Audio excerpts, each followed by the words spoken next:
Hi dears, നമ്മളിന്ന് പറയാൻ പോകുന്നത് സ്പൈറൽ മോഡലിനെ കുറിച്ചിട്ടാണ്. സോഫ്റ്റ്വെയർ ഡെവലപ്മെൻറ്റ് ലൈഫ് സൈക്കിൾ മോഡലാണ് നമ്മൾ പറഞ്ഞുകൊണ്ടിരിക്കുന്നത്. അതിൽ വാട്ടർഫാൾ മോഡൽ പറഞ്ഞു. ഏറ്റവും ഓൾഡസ്റ്റായ ഒരു മോഡലാണ് വാട്ടർഫാൾ മോഡൽ. പിന്നെ വാട്ടർഫാൾ മോഡലിൻ്റെ വേരിയേഷനായ വി മോഡൽ പറഞ്ഞു. ഇനി അടുത്ത് പറയാനുള്ളത് സ്പൈറൽ മോഡലാണ്. ആ പേര് പോലെ തന്നെ സ്പൈറൽ മോഡൽ എന്ന് പറയുമ്പോൾ സ്പൈറൽ ലൈക്ക് സ്ട്രക്ചറാണ്.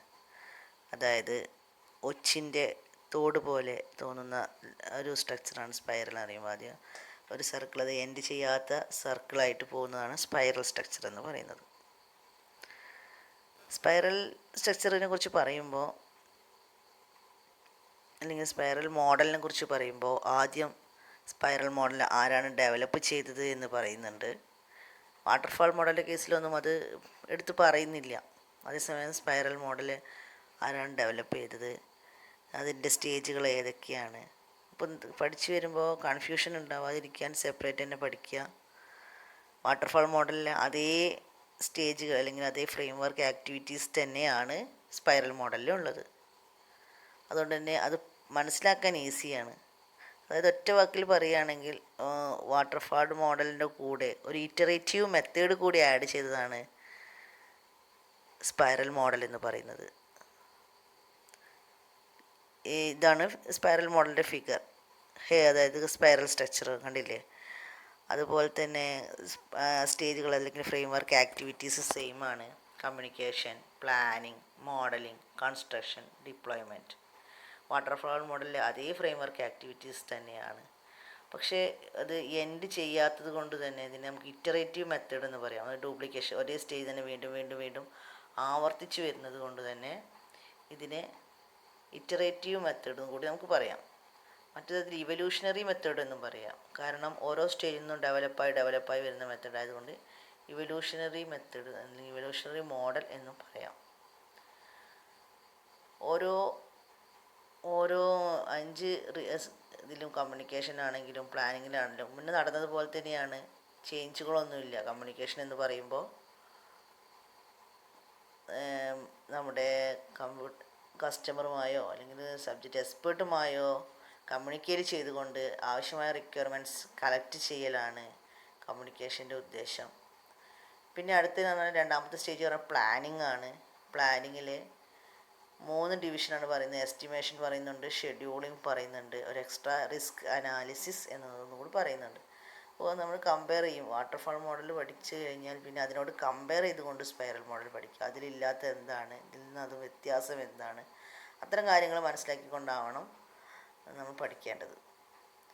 അപ്പോൾ എസ്റ്റിമേഷൻ എന്ന് പറയുമ്പോൾ നമുക്കറിയാം, ഓരോ കോസ്റ്റ് എസ്റ്റിമേഷൻ ആയാലും അതുപോലെ തന്നെ ടൈം ആയാലും അങ്ങനെ ഓരോന്നും എസ്റ്റിമേറ്റ് ചെയ്യാനുണ്ട്. ഓരോ സ്റ്റേജും എന്തൊക്കെ എപ്പോൾ കഴിയും, അല്ലെങ്കിൽ എത്രത്തോളം ക്യാഷ് വില മതിക്കും, അങ്ങനെയുള്ള കാര്യങ്ങളൊക്കെ എസ്റ്റിമേറ്റ് ചെയ്യലാണ് ഒന്ന്. മറ്റൊന്ന് ഷെഡ്യൂളിംഗ് ആണ്.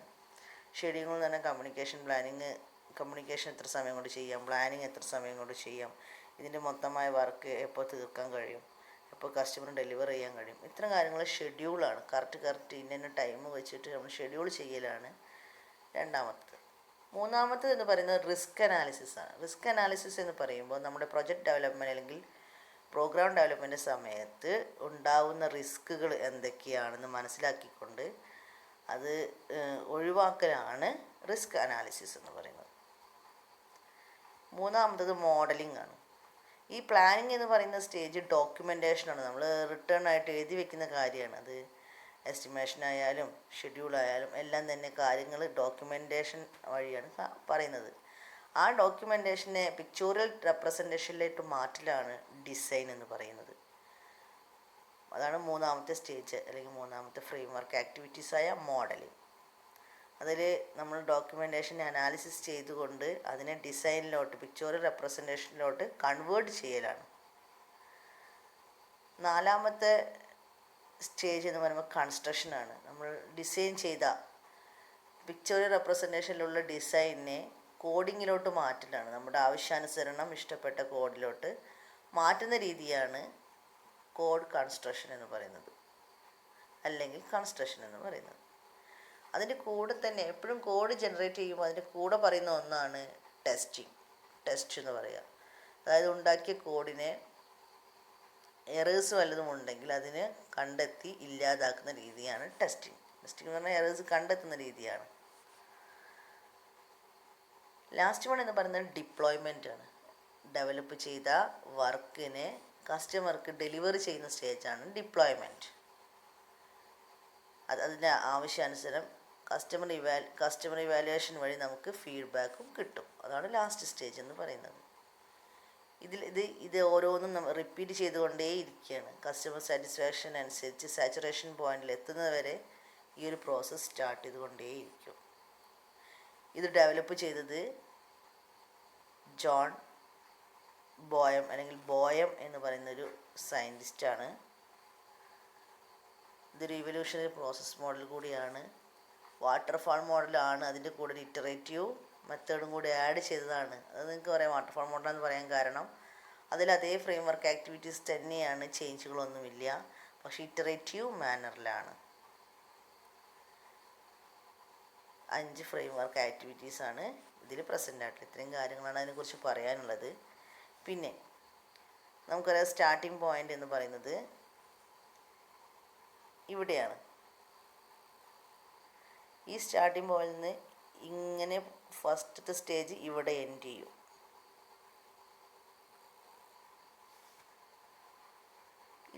ഈ ഒരു സ്റ്റേജിൽ, ഇത് ഫസ്റ്റത്തെ സ്റ്റേജിൽ ഇങ്ങനെ ഓരോന്നുമുണ്ട്. 1, 2, 3, 4 അങ്ങനെ നമ്മുടെ ചിത്രത്തിൽ വരുന്നുണ്ട്.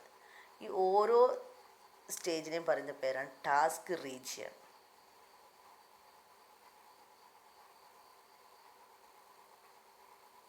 ടാസ്ക് റീജിയൻ എന്ന് പറയും.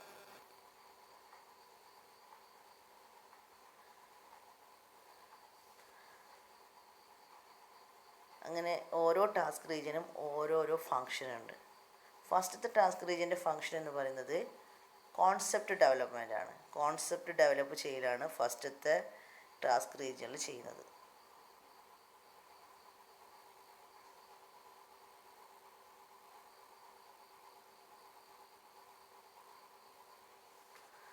കോൺസെപ്റ്റ് ഡെവലപ്പ് ചെയ്യലാണ് ഫസ്റ്റത്തെ ടാസ്ക് റീജിയനിൽ ചെയ്യുന്നത്. ഇനി അടുത്ത ടാസ്ക് റീജിയൻ എന്ന് പറയുന്നത് ഇവിടെ സ്റ്റാർട്ട് ചെയ്ത്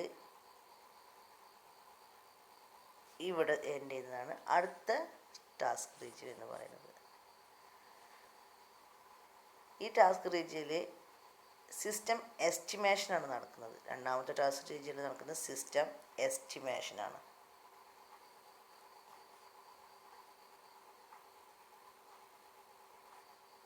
എസ്റ്റിമേഷൻ ആണ് അടുത്തതിൽ നടക്കുന്നത്. നിങ്ങളുടെ ഫിഗർ വരയ്ക്കുമ്പോൾ അതും കൂടി ഇതിൽ ചേർത്തിട്ടുണ്ടെങ്കിൽ കുറച്ചുകൂടി നന്നായിരിക്കും. ഓരോ ലെയറും കളറാക്കി അതിന് ഓരോ കളറിനും ഇങ്ങനെ കൊടുത്തു കഴിഞ്ഞാൽ പെട്ടെന്ന് മനസ്സിലാക്കാൻ കഴിയും. സിസ്റ്റം എസ്റ്റിമേഷനാണ്. അടുത്ത ടാസ്ക് റീജിയൻ എന്ന് പറയുമ്പോൾ മൂന്നാമത്തെ ടാസ്ക് റീജിയൻ. ഇത്രയും ഭാഗമാണ് വരുന്നത്. അതിൻ്റെ ഫങ്ഷൻ എന്ന് പറയുമ്പോൾ സിസ്റ്റം എൻഹാൻസ്മെൻ്റ് ആണ്. സിസ്റ്റം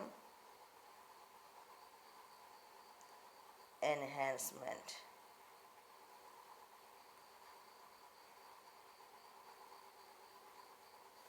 സിസ്റ്റം എൻഹാൻസ്മെൻ്റ് ആണ് അടുത്തത്. അതായത് സിസ്റ്റം എൻഹാൻസ്മെൻറ്റ് എന്ന് പറഞ്ഞാൽ നമ്മുടെ സിസ്റ്റത്തിൻ്റെ ക്വാളിറ്റി ഒന്നും കൂടി ഇമ്പ്രൂവ് അല്ലെങ്കിൽ ഇൻക്രീസ് ചെയ്യുക.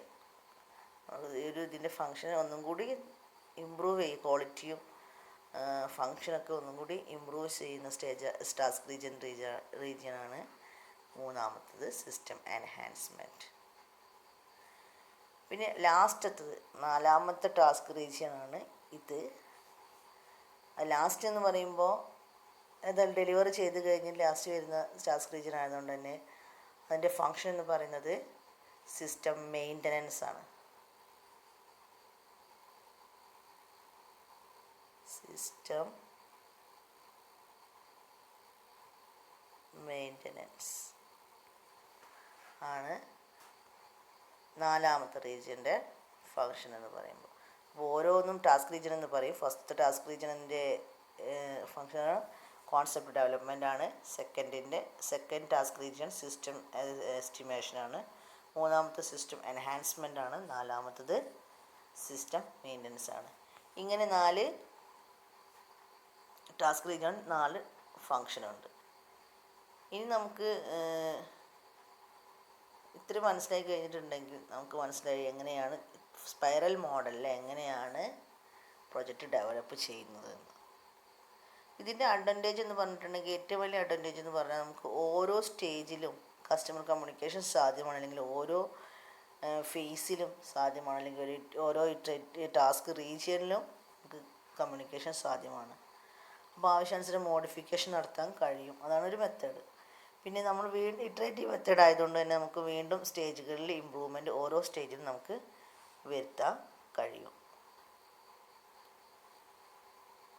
പിന്നെ എന്ന് പറഞ്ഞത് additional changes and functionalities are occur in the latest stage. അതായത് പുതിയതായിട്ട് എന്തെങ്കിലും ഫീച്ചേഴ്സ് ആഡ് ചെയ്യണമെന്നുണ്ടെങ്കിൽ, പുതിയതായിട്ട് ഫങ്ഷൻ ആഡ് ചെയ്യണമെന്നുണ്ടെങ്കിൽ നമുക്ക് ലേറ്റസ്റ്റ് ആയിട്ട് സ്റ്റേജിൽ നമുക്ക് സിസ്റ്റം മെയിൻ്റനൻസിൽ നമുക്ക് അത് ചെയ്യാൻ കഴിയും.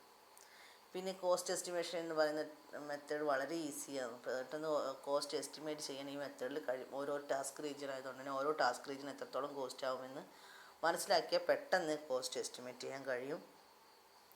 എല്ലാ ഫീച്ചേഴ്സും ആഡ് ചെയ്യുന്നത് കറക്റ്റായൊരു മാനറിലാണ്. ഏതൊക്കെ സിസ്റ്റമാറ്റിക് ആയിട്ട് എല്ലായിടത്തും ആഡ് ചെയ്യാതെ ഏതൊക്കെ എവിടേക്ക് ആഡ് ചെയ്യണം എന്നുള്ളതൊരു മെത്തേഡ് മനസ്സിലാക്കിക്കൊണ്ടാണ് നമ്മൾ ചെയ്യുന്നത്. പിന്നെ ആകെ ഒരു ഡിഫിക്കൽറ്റി എന്ന് പറയുമ്പോൾ കോംപ്ലക്സ് സ്ട്രക്ചറാണ്. അതുകൊണ്ട് തന്നെ റിസ്ക്കിയാണ്, കുറച്ച്